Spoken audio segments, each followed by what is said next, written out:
देखो राजस्थान जीएस में अपन चतुर्थ श्रेणी की बात करें तो उसका ये लास्ट टॉपिक है आनुवांशिकी से संबंधित सामान्य शब्दावली। आज इसकी बात करेंगे, बाकी के कंप्लीट हो चुके हैं।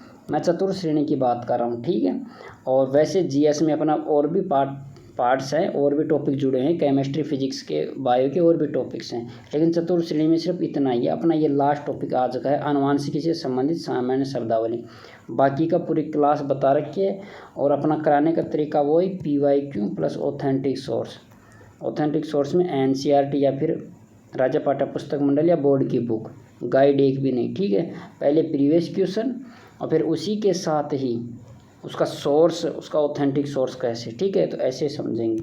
तो एक पहला क्वेश्चन, मानव में एक युग्मन जिसमें पिता से X गुणसूत्र वंशानुगत होता है वो विकसित करता है लड़का लड़की। X गुणसूत्र से बच्चे का लिंग निर्धारण नहीं होता है, लड़का अथवा लड़की। तो ये टॉपिक लिंग निर्धारण से संबंधित है, ठीक है। तो पहले पढ़ लेते हैं लिंग निर्धारण को, फिर एक क्वेश्चन करते हैं। तो लिंग निर्धारण में देखो, लिंग निर्धारण के लिए उत्तरदायी कारण एक तो पर्यावरणीय, एक होता है आनुवांशिकी। ये वैसे सरसरी तौर पर देखो तो कुछ प्राणियों में लिंग निर्धारण अंडे के उष्मायन ताप पर निर्भर करता है, जैसे कछुआ, वो तो ताप पर निर्भर करता है उसका। और एक होता है घोंगे जैसे प्राणी, घोंगे जैसे कुछ प्राणी अपना लिंग बदल सकते हैं। घोंगा है जो अपना लिंग बदल सकता है। इस बात से संकेत मिल सकता है कि लिंग निर्धारण आनुवांशिकी ही नहीं होती, लिंग निर्धारण आनुवांशिकी नहीं होती है। घोंगा अपना लिंग बदल सकता है, ठीक है। और एक होता है जो अपना टॉपिक था आनुवांशिकी से मानव में युग्मनज, तो वो है आनुवांशिकी से संबंधित। तो कुछ प्राणियों जैसे मानव में लिंग निर्धारण गुणसूत्र पर निर्भर करता है। लिंग निर्धारण गुणसूत्र पर निर्भर करता है मानवों में, XX मादा, XY नर। इसकी कंप्लीट बात कर लेते हैं खोलकर डिटेल से, ठीक है। अब देखो, मानव और स्तनधारियों में XX और XY प्रकार का लिंग निर्धारण होता है। दो प्रकार का XX और XY लिंग निर्धारण होता है। सभी बच्चे, चाहे वह लड़का हो या लड़की, अपने माता से X गुणसूत्र प्राप्त करते हैं। तो समाज में रूढ़िवादी भावनाएं होती हैं ना कि लड़का पैदा नहीं होता तो लड़की को दोष देते हैं, लेकिन दोष लड़की का नहीं होता, उसमें पिता का होता है। लड़की के पास देखो, ये याद रख लेना, लड़की मादा के पास, मादा और नर, मादा के पास गुणसूत्र होते हैं XX दोनों ही, ठीक है। और पुरुष के पास होते हैं XY। ये सिंपल इतना समझाना चाहता है, ये पूरा ग्राफ है ना, यही समझाना चाहता है, समझ लो, ठीक है। अब मादा तो XX ही देती है। अगर मादा XX का X और अगर पुरुष X देता है तो ये तो बनाता है XX, बनाता है लड़की। जब पुरुष X देता है लेकिन वही मादा तो X देती है और पुरुष Y दे देता है, तब बनता है लड़का। जब सिंपल इतना याद रखना, लड़की में XX गुणसूत्र होते हैं दोनों से, क्योंकि मादा के पास तो XX ही होता है। डिफरेंट किसके पास होता है? नर के पास, पुरुष के पास होता है। अगर वो Y देता है तो लड़का पैदा होता है, X देता है तो लड़की पैदा होती है। तो लिंग निर्धारण में अहम भूमिका किसकी होती है? पुरुष की होती है, ठीक है। तो देखो इसमें बोल भी रखा है, लिंग निर्धारण इस बात पर निर्भर करता है कि वह अपने पिता से किस प्रकार का गुणसूत्र प्राप्त होता है। तो लिंग निर्धारण के लिए कौन उत्तरदायी होता है? पिता होता है, ठीक है। अगर वह X गुणसूत्र वंशानुगत देता है तो लड़की, अभी बताया था लड़की XX से लड़की होती है, और अगर वह Y गुणसूत्र देता है तो वह लड़का पैदा करता है। तो लड़की में डिफरेंट होता है XY, लड़का में XY होता है और लड़की में XX होता है। सिंपल इतना याद रख लेना, ठीक है। क्योंकि मादा के पास तो XX होते हैं, वो तो X ही दे सकती है। पुरुष अगर Y देगा तो पुरुष लड़का पैदा होगा, और अगर X देता है तो लड़की पैदा होती है, ठीक है। लिख रखा है, अतः स्पष्ट है कि शुक्राणु की आनुवांशिकी संरचना ही लिंग का निर्धारण करती है। शुक्राणु की आनुवांशिकी संरचना ही लिंग का निर्धारण करती है, ठीक है। तो लिंग का निर्धारण के लिए उत्तरदायी कौन होता है? पिता होता है। अगर वो पिता Y देता है तो ये होता है लड़का, एक्स वाई से लड़का और एक्स एक्स से लड़की। ठीक है, और बात कर लेते हैं इसमें क्या क्या लिख रखा है। देखो मानव में कुल जोड़े होते हैं 23 जोड़े होते हैं, गुणसूत्र 46 होंगे फिर। ठीक है, 23 जोड़े 46 गुणसूत्र में से 22 जोड़े नर और मादा में बिल्कुल एक जैसे होते हैं, ये भी याद रख लेना। डिफरेंट सेम तो 22 होते हैं, एक डिफरेंट होता है। इन्हें अलैंगिक गुणसूत्र या कायिक गुणसूत्र कहते हैं। तो कायिक या अलैंगिक गुणसूत्र किसे कहते हैं? 22 जोड़े को, जो समान होते हैं नर और मादा में, एक डिफरेंट होता है। टोटल कितने होते हैं? 23। टोटल कितने होते हैं? 23 होते हैं। तो 23 जोड़े मतलब गुणसूत्र, दुगुना 23 दूनी 46 होते हैं। इनमें ये 22 जोड़े हैं, तो इसमें कितने हो गए? दुगुना इसका होगा 44 हो गए। तो ठीक है, अलैंगिक गुणसूत्र कायिक गुणसूत्र क्या होते हैं? जो मादा और नर में समान होते हैं। ठीक है, अब देखो इसमें ये लिख रखा है कि एक जोड़ा एक्स एक्स गुणसूत्र, एक एक्स वाई होता है। लिंग निर्धारण के लिए यही होता है एक्स वाई के लिए। एक इम्पोर्टेंट बात है कि पुरुष में जो एक्स और वाई गुणसूत्र पाए जाते हैं पुरुष में, इसमें से दोनों गुणसूत्रों में एक्स गुणसूत्र बड़ा होता है और वाई गुणसूत्र छोटा होता है।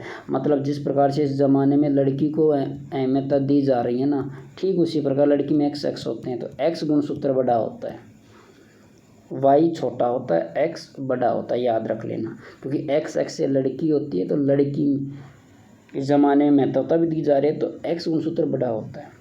ठीक है, जबकि मादा में देखो इसमें लिख रखा है, जबकि मादा में दोनों गुणसूत्र समान होते हैं, एक्स एक्स। तो एक्स वाई में बड़ा कौन होता है? एक्स गुणसूत्र बड़ा होता है। महिला को प्राथमिकता दी जाती है, एक्स गुणसूत्र, याद रख लेने से। ठीक है, तो अपना क्वेश्चन ये था कि उत्तरदायी के लिए। अब क्वेश्चन में जाते हैं कि इनमें से एक्स गुणसूत्र अगर पिता से प्राप्त होता है, तो एक्स गुणसूत्र तो महिला तो देती है एक्स और पिता भी देता है एक्स, तो एक्स एक्स से क्या पैदा होता है? लड़की होती है। तो आंसर क्या था अपना? बी था, लड़की। अगर पिता से अगर वाई प्राप्त होता तो क्या होता? लड़का प्राप्त हो जाता, सिंपल है। अब आनुवांशिकी के पिता किसे कहा जाता है? ये तो काफ़ी बार पूछा जाता है, ये क्वेश्चन काफ़ी बार पूछा जाता है, जे मेंडल। ठीक है, अब आनुवांशिकी से संबंधित कुछ शब्दावली पढ़ लेते हैं हम, जो क्वेश्चन में आएगा। और क्वेश्चन में क्या, पेपर में आएगा क्वेश्चन, मेंडल ने अपने प्रयोग पादप प्रजनन व संकरण पर किए। तो मेंडल ने किस पर प्रयोग किए? कई बार ये भी पूछ लेता है कि जीवों पर किए थे कि पादप पर? तो पादप, पौधे पर किया था। ठीक है, पादप प्रजनन व संकरण पर किया था। और एक ये क्वेश्चन आया हुआ है, हेरिडिटी शब्द का प्रतिपादन स्पेंसर ने किया था। हेरिडिटी शब्द का प्रतिपादन स्पेंसर ने किया था। और अपना क्वेश्चन अब भी आया था कि आनुवांशिकी का जनक मेंडल को कहते हैं। बेटसन को आधुनिक आनुवांशिकी का जनक अगर आधुनिक शब्द बोल दें तो बेटसन होगा, अगर आधुनिक नहीं बोले तो मेंडल होगा। ठीक है, मेंडल ने अपने प्रयोगों के लिए उद्यान मटर को चुना। तो ये भी याद रख लेना कि किस प्रकार के पौधों को चुना था? तो मेंडल ने मटर को चुना था, उद्यान मटर को चुना था। तो पादप को चुना था, जीव वगैरह का मेंडल से कोई मतलब नहीं है। मटर पर उसने अपना जितना भी प्रजनन व संकरण सभी मटर पर किया था। ठीक है, आधुनिक आनुवांशिकी का जनक बेटसन कहलाता है, अगर आधुनिक नहीं बोले तो मेंडल कहलाता है। ठीक, और ये याद रख लेना स्पेंसर से संबंधित। ये देखो सारे क्वेश्चन आए हुए हैं। मेंडल ने वंशाणु के कुछ मुख्य नियम प्रस्तुत किए। चलो उसके बाद बात कर लेते हैं। एक 7 विषम जोड़ी विकल्पी, विषम जोड़ी देखो विप्रियासी बोल रखा है, तो विषम जोड़ी का अध्ययन स्थूल रूप से दिखाई देता। तो मेंडल ने मटर के पौधे में जो देखा है ना कि विप्रियासी 7 जोड़े लक्षण का अध्ययन किया, जो कि स्थूल रूप से दिखाई देता है। तो देखो मेंडल ने पादप पर किया, पादप में मटर को चुना, मटर में भी 7 लक्षण लिए थे। ठीक है, तो मटर में उसने 7 लक्षणों का अध्ययन किया था। अब ये कौन कौन से हैं? देखो यहाँ से क्वेश्चन पूछता है, ऐसे याद रख लेना। बीज का आकार, बीज का रंग। ठीक है, पुष्प, फली का आकार, फली का रंग।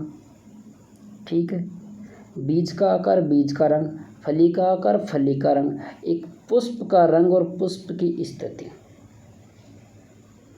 पुष्प का रंग, पुष्प की स्थिति और एक तने की ऊंचाई।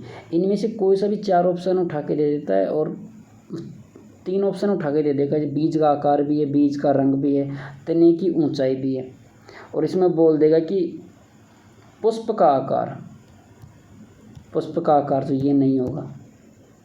तो ये याद रख लेना किस किस को ले, तो पुष्प की स्थिति को बताया था उसने, ठीक है। तो बीज का आकार, बीज का रंग, फली का आकार, फली का रंग, तने की ऊंचाई और पुष्प का रंग, पुष्प की स्थिति बताया था उसने। बस इतना याद रख लेना, इसमें ये क्वेश्चन पूछ सकता है इसमें से, ठीक है। और इसमें देखो प्रभावी लक्षण, बीज का आकार गोल होता है तो प्रभावी, हाँ ये पूछता है। बीज के आकार में प्रभावी और अप्रभाविता के बारे में पूछता है, तो गोल होता है तो प्रभावी, झुर्रीदार होता है अप्रभावी। रंग अगर पीला हुआ तो प्रभावी, हरा हुआ तो अप्रभावी, बैंगनी, अगर पुष्प का रंग बैंगनी हुआ तो प्रभावी है, सफ़ेद हुआ तो अप्रभावी, बिल्कुल सफ़ेद है तो अप्रभावी था। पुष्प की स्थिति अक्षीय है तो प्रभावी है, शीर्षस्थ है तो अप्रभावी है। फली का आकार अगर फूली हुई, फली अगर फूली हुई है तो प्रभावी है, सिकुड़ी हुई है तो अप्रभावी। तो देखो सिंपल इतना याद रख लेना। बीज हमें गोल पसंद है तो प्रभाविता, प्रभाविता मतलब जो हमें पसंद है। पुष्प का रंग पीला, सरसों के फूल जैसे, इतना समझ रहे हो।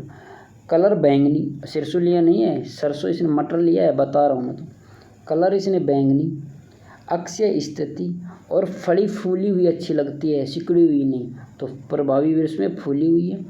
फली का रंग, फली हमेशा हरी होनी चाहिए, पुष्प बैंगनी होना चाहिए, लेकिन मटर के फली तो यार हरी होती है, मटर तो हरा होना चाहिए।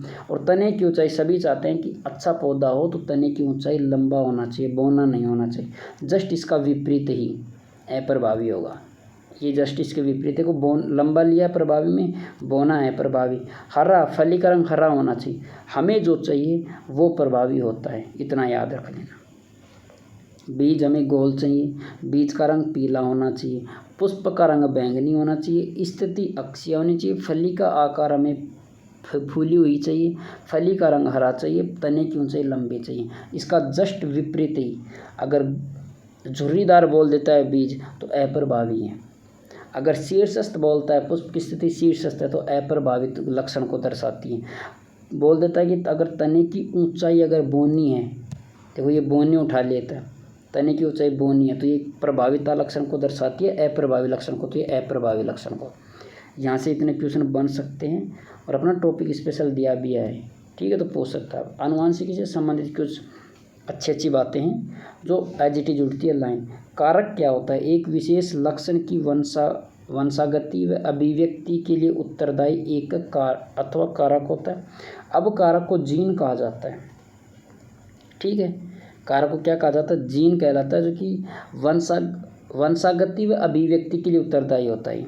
जीन होता है जो डीएनए का विशेष खंड होता है, डीएनए का विशेष खंड होता है जो कि आनुवांशिकीय होता है जीन, ठीक है। आनुवांशिक भी होता है ये याद रख लेना, आनुवांशिकीय होता है,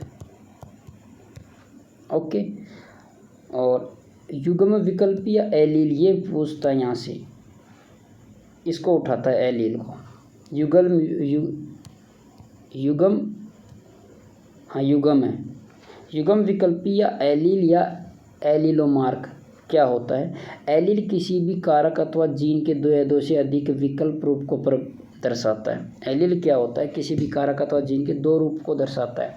अब कैसे कैसे होते हैं? उदाहरण के लिए जैसे मटर पर मेंडल ने मटर के बारे में बताया, तो मटर पर ही बात करते हैं। मटर के पौधे में बीज को आकृति प्रदान करने वाले जीन दो विकल्पी रूप हो सकते हैं, तो या तो गोल हो सकता है या झुर्रीदार हो सकता है। गोल होगा प्रभावी, झुर्रीदार होगा अप्रभावी होता है। ठीक उसी प्रकार हमारे रक्त में भी 3 प्रकार से एलील होते हैं, IA, IB, IO होते हैं। ABO हमें पता है, ABO AB होता है, ठीक है। तो ये होता है अपने रक्त के। और अगर मटर की बात करें तो बीज पे बात कर लेते हैं, तो या तो गोल होता है या झुर्रीदार होता है। तो एलील का मतलब समझना डिफरेंट है, ठीक है, 2 युग्म को दर्शाता है, ओके। तो एक कारक जीन से बात करें, जीन क्या होता है, डीएनए का ही विशेष खंड होता है जो विशिष्ट गुण की वंशागत अभिव्यक्ति को दर्शाता है। तो डीएनए का ही होता है, कारक को ही जीन कहते हैं। ठीक है, अब प्रभावी और अप्रभावी लक्षण की बात कर लेते हैं। तो देखो, प्रभावी क्या होता है, किसी दो विकल्प रूपों में से जो विषम युग्मनजी F1 संकर में अभिव्यक्त होता है। विषम युग्मजी जीव के F1 संकर में जो अभिव्यक्त होता है उसे प्रभावी गुण कहते हैं। इस घटना को प्रभावी एलील कहते हैं और इस घटना को प्रभावित कहते हैं। ठीक है, तो प्रभावी गुण होता है जो विषम युग्मी जीव के F1 संकर में अभिव्यक्त होता है। ठीक है, और अप्रभावी क्या होता है, ये युग्म के रूप में होता है। देखो, दो विकल्पी प्रभाविता होती है दो विकल्पी रूप में से, जबकि अप्रभाविता क्या होती है, इसमें भी दो विकल्पी रूप में से F1 संकर में अभिव्यक्त नहीं होता है। F1 होता है प्रथम पीढ़ी, अगर प्रथम पीढ़ी में ही अभिव्यक्त नहीं हो रहा तो क्या होता है, वो अप्रभावी होता है, और प्रथम पीढ़ी में अभिव्यक्त हो गया वो प्रभावी हो गया।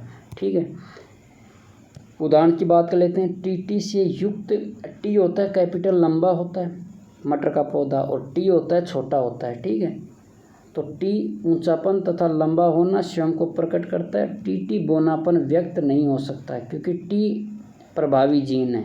ये क्वेश्चन आ चुका है, यहाँ से दिखा देता हूँ, मैं आपको बता देता हूँ क्वेश्चन कहाँ से आया है। देखो, ये टीटी से युक्त जीव में टी ऊंचापन बिल्कुल तथा लंबा होना स्वयं को प्रकट करता है। टी का बड़ा आता है तो प्रभावी होता है टी, लेकिन अगर अप्रभावी पहले आ जाता है तो ये व्यक्त ही नहीं हो सकता।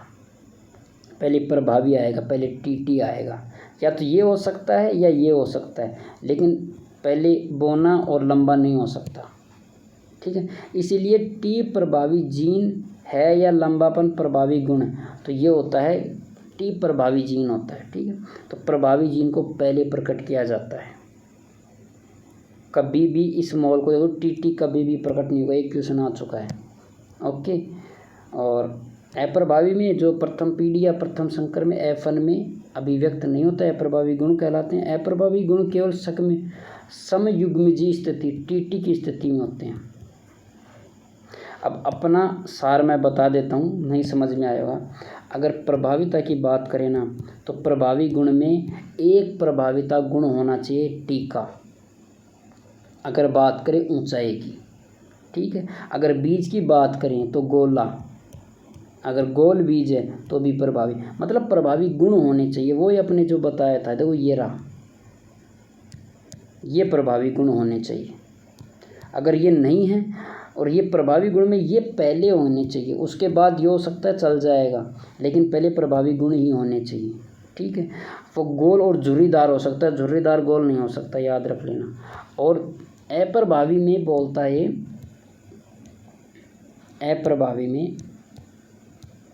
अप्रभावी मतलब प्रभाविता का गुण नहीं होना चाहिए। और प्रभाविता का गुण नहीं किस में नहीं होगा, जो दोनों या तो छोटे हों या दोनों झुर्रीदार हों। ठीक है, इस स्थिति में समयुग्मजी मतलब समान स्थिति होनी चाहिए, इसमें प्रभाविता का गुण नहीं होना चाहिए। लेकिन प्रभावी में अप्रभावी आ सकता है, प्रभावी में अप्रभावी गुण आ सकता है, क्योंकि ऐसे हो सकता है, लेकिन पहले प्रभावी। देखो, इसमें अप्रभावी गुण आया, लेकिन पहले प्रभावी होना चाहिए। ठीक है, कुछ नहीं समझ में आए तो भी कोई दिक्कत नहीं। प्रभावी का मतलब होता है प्रभावी गुण होना चाहिए, अप्रभावी मतलब प्रथम पीढ़ी में जो अगर गुण नहीं दिखाई देता है F1 संकर में तो अप्रभावी। जीन प्रारूप क्या होता है, जीन प्रारूप एक व्यक्ति की आनुवंशिक संरचना को नर या मादा अपने जनकों में वंशानुक्रम से प्राप्त करते हैं।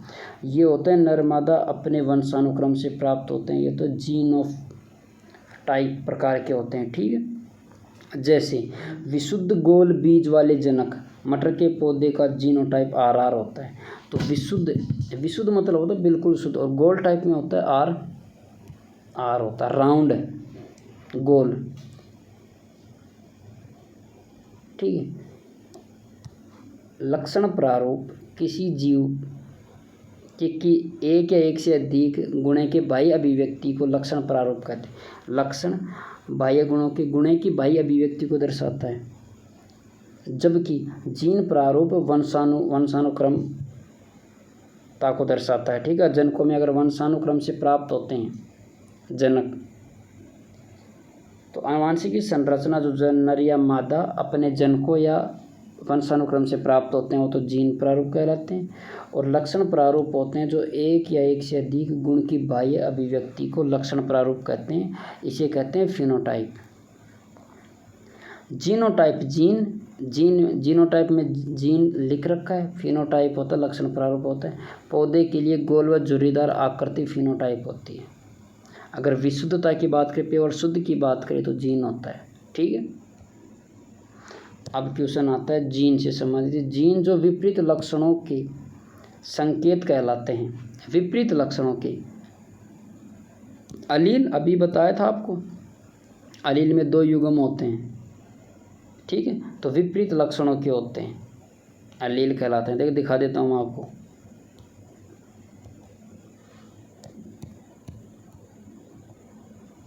देखो ये रहा, अलील किसी भी कारक के 2 या 2 से अधिक विकल्पी रूपों को दर्शाता है। ठीक, अधिक 2 या 2 से अधिक विकल्पी रूपों को दर्शाता है। ठीक है, इसमें 2 विकल्प होते हैं। देखो इसमें देख रखा है आर और आर, गोल और झुर्रीदार, तो अलग अलग है ना, डिफरेंट है। यही पूछ रहा है कि लक्षणों के विपरीत संकेत। T T, R R, R round होता है, गोल होता है, ये आर झुर्रीदार को दर्शाता है, ये टी लंबा को दर्शाता है, ये टी बौना को दर्शाता है, तो अलील कहलाते हैं। ओके, कुछ और शब्दावली बची हैं, जैसे समयुग्मजी, किसी अभी आया था ना समयुग्मजी, जो कि एलील में अप्रभावी गुण में समयुग्मजी हमने देखा था अप्रभावी में, कि किसी गुण के लिए एक समान एलील वाला जीव समयुग्मजी कहलाता है। आर आर, एलील युक्त पौधा। बीज या आकृति के लिए समयुग्मजी होता है, मतलब युग्म होना चाहिए, समान होना चाहिए। विषम में क्या होता है, युग्म तो होता है लेकिन डिफरेंट होता है। एक जीव के 2 एलील असमान स्थिति में विषम होते, देखो आर आर। सम में क्या होता है, समान होने चाहिए। विषम में क्या होता है, बस युग्म होना चाहिए, मतलब एक सिंगल नहीं होना चाहिए, दोनों जोड़े होने चाहिए। ओके, और जनक पीढ़ी पहले संकर में प्रयुक्त माता पिता की जनक पीढ़ी को निरूपित करता है। जनक पीढ़ी ये कुछ भी नहीं है। एक यहाँ से क्वेश्चन पूछता है, एक संकर क्रॉस क्या होता है, मोनो हाइब्रिड क्रॉस क्या होता है। एक प्रकार के संकरण जिसमें एक जोड़ी लक्षणों को लिया जाता है, तो एक क्रॉस में एक जोड़ी लक्षण लिया जाता है। एक संकर क्रॉस कहलाता है F1 संतति को लेकर हाइब्रिड कहते हैं इसे। ठीक है, अगर एक जोड़ी लक्षण लेता है तो एक संकर क्रॉस कहलाता है। F1 पीढ़ी में स्वपरागण से F2 पीढ़ी में, ये यहाँ से पूछता है 3.1 प्रभावी और अप्रभावी लक्षण प्रारूप होता है। प्रभावी होता है 3 और अप्रभावी होता है 1 होता है। F1 पीढ़ी में स्वपरागण से F2 में, तो एकल संकरण में याद रख लेना 3:1 होता है। ठीक है, और जबकि द्विवीय संकर में क्या होता है, ये रहा, देखो उसमें 3:1 तो था ही, कुछ नहीं है, इसके आगे सेम 3 और 3 तिया 9, बस ये करना है। एकल संकर में इतना याद रख लेना 3:1 था, बस इसी का 1 और 3 लिख देते हैं और इन दोनों को गुणा कर देते हैं, 3 तिया 9 होता है, तो 9 3 3 1 होता है। ठीक है, तो ये द्विवीय संकर में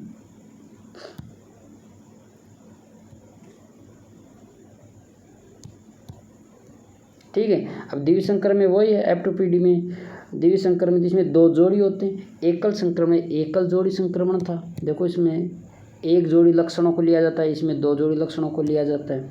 ठीक है, और इसमें 9 3 3 1 ये याद रख लेना। और इसमें F2 में द्विवीय संकर क्रॉस से प्राप्त फिनोटाइप अनुपात को द्विवीय संकर, इसमें फिनोटाइप ये भी याद रख लेना, फिनोटाइप प्रकार के द्विवीय संकर, और उसमें 3 और 1 अनुपात में था, और इसमें क्या है अनुपात 9 3 3 1 यहाँ से पूछता है बस। तो द्विवीय संकर में 9 3 3 1 रटने की बात नहीं है, एकल संकरण का याद रख लें। दोबारा बता रहा हूँ 3:1 करना, फिर इसी को एक बार रिपीट कर लेना वापस 3 और इन दोनों का गुणा करेंगे तो एक बार 9 आ जाएगा। तो ये है द्विवीय संकर में। रटने की बात ही क्या है, एकल संकर का याद रख लेना 3 1, जिसमें 3 प्रभावी है, ये भी याद रख लेना। कभी ये उल्टा पूछ लेता है, ये देखो यहाँ से देगा अप्रभावी और प्रभावी ऐसे पूछ सकता है, ठीक है, ये प्रभावी। और आपको देगा कि एकल संकर में आपको रटा होना चाहिए 3:1, जो कि गलत हो जाएगा। 3 प्रभाविता को देना, देखो 3 क्या है प्रभावी को, तो 3 1 है प्रभावी अप्रभावी, पहले प्रभावी को लेना है, ठीक है। कुछ और है, वो डेफिनेशन बची है। संकरण विभिन्न प्रजातियों के जनक जीवों के बीच क्रॉस या निषेचन को संकरण कहते हैं, बिल्कुल। परीक्षण क्रॉस क्या होता है? एफन संतति व समयुग्मजीव अप्रभावी गुणों वाले जनक के बीच क्रॉस को परीक्षण क्रॉस कहते हैं। एफन संतति मतलब प्रथम पीढ़ी की, व समयुग्मजीव अप्रभावी गुणों वाले जनक, समयुग्मजीव अप्रभावी।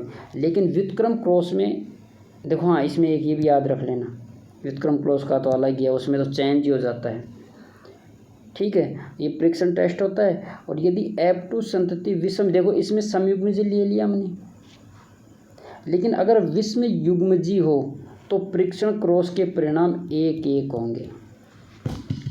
परीक्षण क्रॉस में मैं दोबारा बता देता हूँ, परीक्षण क्रॉस में इसने बोला है कि F1 संतति के साथ समयुग्मजीव अप्रभावी गुण होने चाहिए, लेकिन अगर F2 संतति विषम युग्मजीव हो F2 तो परिणाम 1 1 होंगे। तो परीक्षण क्रॉस में याद रख लेना, अगर F2 संतति विषम युग्मजीव है तो 1 1 होंगे। ओके, अब आता है व्युत्क्रम क्रॉस के बारे में। व्युत्क्रम क्रॉस का मतलब है बोने को लंबा कर देना, लंबे को बोना कर देना, व्युत्क्रम क्रॉस यही है। देख लो, व्युत्क्रम क्रॉस, इस प्रकार के क्रॉस में माता पिता का लिंग उत्क्रमित किया जाता है, मतलब चेंज किया जाता है, ठीक है। अर्थात यदि पहले क्रॉस में पिता बोना व माता लंबी है तो व्युत्क्रम के बाद पिता को बोने से क्या कर दिया जाएगा, लंबा कर दिया जाएगा, और माँ लंबी है तो माँ को बोनी कर दिया जाएगा, चेंज हो जाता है। व्युत्क्रम क्रॉस का मतलब होना चेंज होना, लंबे को बोना, बोने को लंबा करना, ठीक है। तो हमने ये 3 4 देखो परीक्षण क्रॉस में देखा था, अगर F2 विषम युग्मजीव आ जाए तो परिणाम 1 1 मिलते हैं। एकल संकर में 3:1 में मिलता है। द्विवीय संकर में हमें मिला था 9 3 3 1, ठीक है, ये याद रख लेना। और एक क्या मिला था ये भी याद रख लेना, कभी हाँ मिला तो था पता ही नहीं चले कि क्या है, ठीक है। लक्षण प्रारूप को दर्शाता है, लक्षण प्रारूप अनुपात को दर्शाता है। देखो इसमें लिख रखा है लक्षण प्रारूपी अनुपात,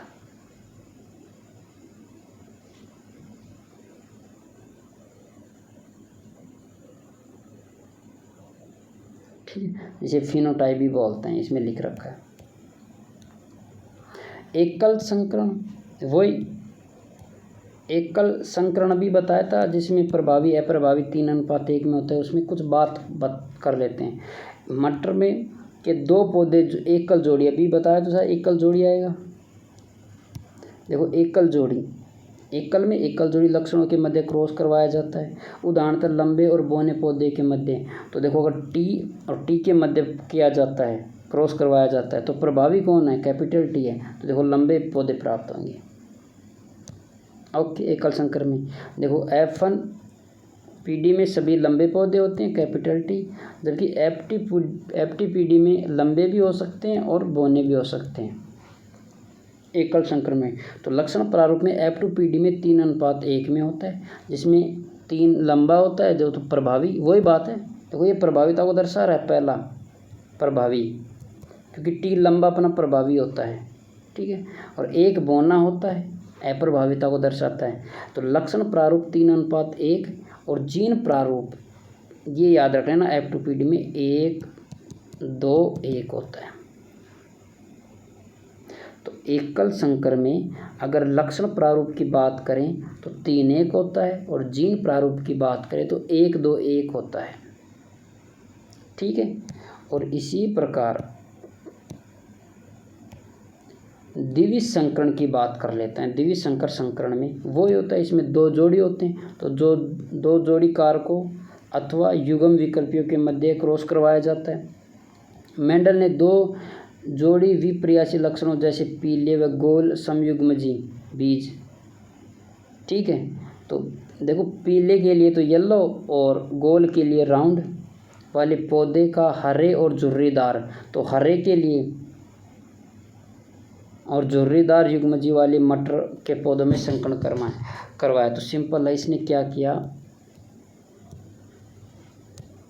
एक तो प्रभाविता वाले के लिए आर आर वाई वाई ले लिया इसने, और एक है देखो आर राउंड है तो इसका विपरीत क्या होगा, झुर्रीदार आर आर, और ये येलो है तो इसका होगा हरा, तो इसका स्मॉल वाई, देखो कैपिटल वाई का स्मॉल वाई, कैपिटल आर का स्मॉल आर लेता है, इन दो के मध्य ये क्रॉस करवाता है। तो क्या पाता है, वही याद रख लेना, F2PD में लक्षण प्रारूप तो यही होता है 3, लेकिन उसमें देखो प्रथम में संकर में 1 to 1 था जीन प्रारूप, इसमें क्या है 1 to 1 ले लिया।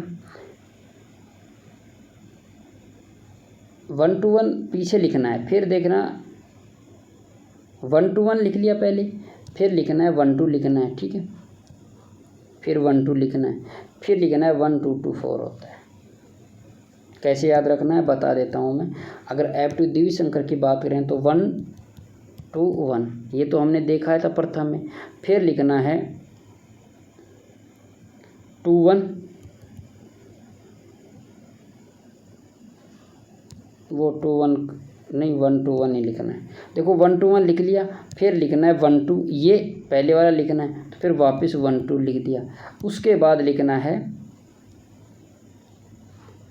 2 to 4, 1 2 2 4, देखो ये 4 इसमें ये 2 डॉट के बीच में आएगा 4 यहाँ, तो 1 पीछे से याद रख लेना कि 1 to 1 आएगा पहले, फिर जैसे इसके दो पार्ट को 1 2 को दर्शाना है, फिर 1 2 to 4 को दर्शाना है, 1 2 to 4, या ऐसे भी याद रख लेना 1 2 to 4, 1 2 1 to 1, ऐसे याद रख लेना, सिंपल जैसे याद रखना चाहो। लेकिन ये याद रख लेना, अगर जीन प्रारूप लक्षण प्रारूप में कन्फ्यूज मत होना, जीन प्रारूप और लक्षण प्रारूप में कन्फ्यूज नहीं होना। अगर एकल की बात करता है तो एकल में होता है लक्षण प्रारूप तो होता है 3:1 होता है, जिसमें 3 प्रभावी होता है और 1 अप्रभावी होता है। और लक्षण प्रारूप तो ये हो गया, और जो जीन प्रारूप की बात करें, जीन प्रारूप होता है 1 to 1 होता है, जीन प्रारूप ही बोलते हैं ना उसे, हाँ जीन प्रारूप। अगर जीन प्रारूप की बात करें तो ये होता है 1 to 1।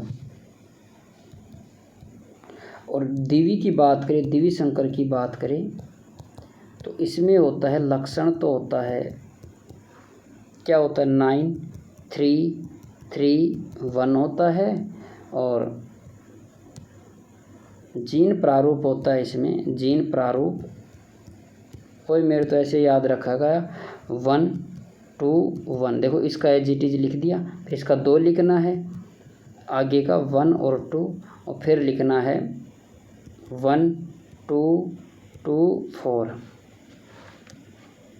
तो ये ऐसे याद रख लेना है। ओके, तो ये कुछ शब्दावली थी अपनी। क्वेश्चन बचे हैं 1-2 क्वेश्चन, वो कर लेते हैं। ये क्वेश्चन आया हुआ है ऑलरेडी। तो एक लक्षण के साथ दूसरे लक्षण की वंशागति का प्रभाव एक दूसरे लक्षण पर नहीं पड़ता। इस आधार पर निम्न में से कौन से नियम की व्याख्या की गई कि एक लक्षण के साथ दूसरे लक्षण की वंशागति का प्रभाव एक दूसरे लक्षण पर नहीं पड़ता है, तो वो कहलाता है स्वतंत्र अपव्ययन का नियम। ठीक है, मतलब प्रभाविता एक दूसरे पर नहीं पड़ती है, तो वो स्वतंत्र, जिसमें स्वतंत्र मतलब एक दूसरे पर प्रभाव नहीं है। ठीक है, और नेक्स्ट क्वेश्चन देखो, एक पीढ़ी से दूसरी पीढ़ी में पहुंचने वाले लक्षणों के नियंत्रक को मेंडल ने क्या नाम दिया है? कारक। ठीक है, एक पीढ़ी से दूसरे पीढ़ी की, जो आजकल इन्हें जीन बोलते हैं। ठीक है, नेक्स्ट क्वेश्चन है, निम्नलिखित में से आनुवंशिकीय इकाई है। आनुवंशिकीय इकाई आपको मैंने बताया था जीन, जब जीन कराया था ना तो आपको बता दिया था जीन मैंने। ठीक है, तो ये थी अपनी क्लास, देखो दिखा देता हूँ मैं, जीन बताया था तब। देखो ये रहा आनुवंशिकीय, जब जीन समझाया था। ठीक है, तो ये अपनी क्लास थी आज की। और जैसे मैंने आपको कहा था कि मैं एक दिन आपका ये पूरा सिलेबस कंप्लीट करवा दूंगा PYQ बेस पे। तब पूरा इसमें तो फिर भी देखो शब्दावली से संबंधित थी, तो इसमें थोड़ा पढ़ने का पार्ट ज़्यादा था, लेकिन बाकी में भौतिक रासायनिक परिवर्तन देखोगे धातु अधातु में, इसमें आपको PYQ भर भर के PYQ मिलेंगे, PYQ उसका सॉल्यूशन मिलेगा। तो पूरा अपना ये चतुर्थ श्रेणी का GS कंप्लीट हो चुका है।